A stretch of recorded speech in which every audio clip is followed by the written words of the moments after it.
ان انت أي توصل حاجة رساله غير إن أنا- او انه يبقى عمل ترفيهي او انه يبقى لا، فيلم اوصل رساله دي انا محتوى. مش بتاع رسالات مفيش الفن مش خالص. رساله، لا لا، فن تسالي تسالي بس. طبعا.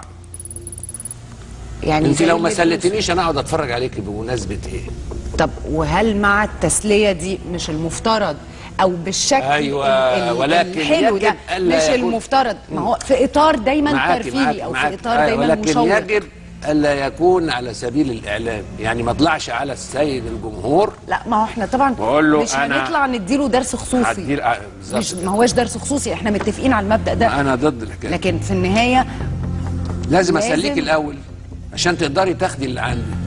لو ما سلتكيش اسليكي ولا اتعامل معاها على انه انا بديك المعلومه واغلفها بالسكر. هي مش معلومه، الرساله هي مش الرسالة. معلومه، هي مثال او تمثيليه.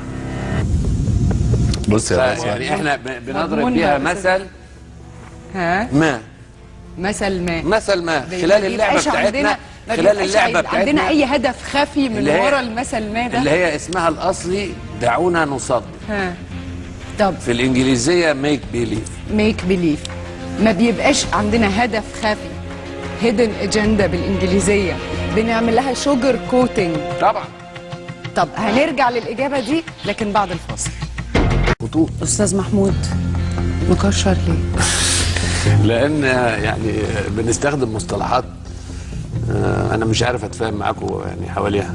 طب يعني لما اسمي بس ان ذوق الجمهور بانه هابط، فانا اسال اقول مين اللي قال كده؟ الجمهور ده انا ده اللي ولدني انا وانتي وهو. ازاي نطلع على الجمهور ونقول له انت ذوقك هابط؟